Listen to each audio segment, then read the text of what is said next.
So you had to defend yourself in a lethal force encounter. What do you do right afterwards?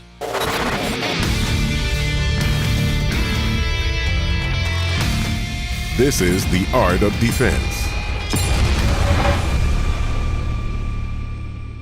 Well, really, you have to make sure that there's no other bad guys for you to deal with would be the first thing. And we call that the +1 rule. Always one more threat, one more weapon. And by doing this +1 rule, the first thing that really should happen is that we should reset the trigger.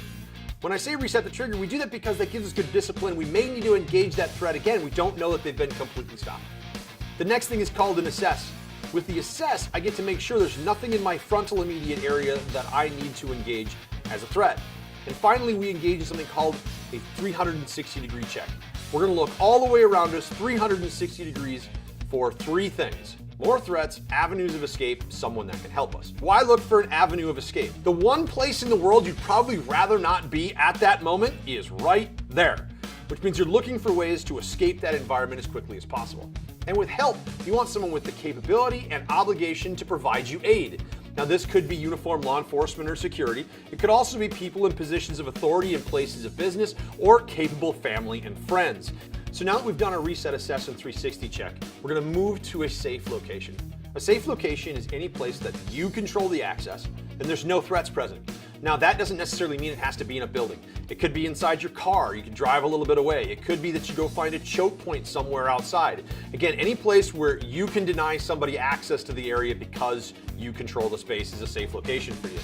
Once we're in this safe location or position of tactical superiority, the first thing we would like to try and do is, if it's applicable, conduct a tactical reload. What this is I'm going to top off the firearm that I have in my hand. I've shot an indeterminate number of times. I don't know how many.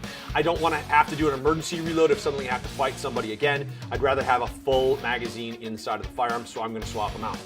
The next thing I'm going to do, and especially for those of us that are citizen defenders, we're carrying concealed, is as soon as it's safe and possible, we want to holster and conceal that firearm. The reason being, again, is when law enforcement arrives on scene, they have no idea who you are. And so when they come on scene, they see somebody with a firearm, there's every possibility that they're going to want to defend themselves, and rightly so. So try to make sure that you dial down that response by having the firearm holstered and concealed for your safety as well as the law enforcement. The next thing we're going to do is we're going to conduct a medical check.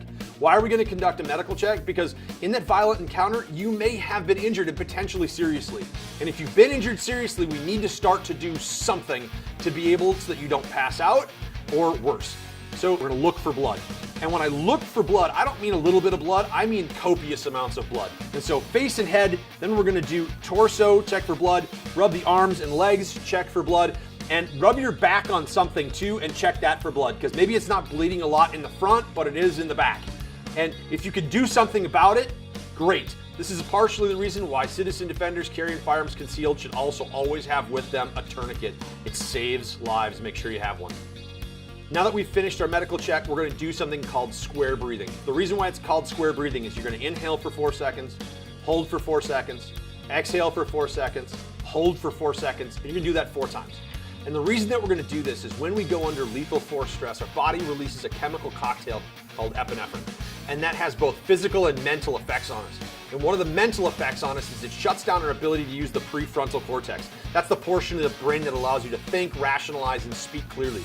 And you're about to step into your first step of defending yourself legally in that 911 call, and we need to think as clear as possible. By square breathing, we introduce oxygen into the system, it dilutes the chemical cocktail, and allows us to regain prefrontal cortex engagement and the ability to speak clearly.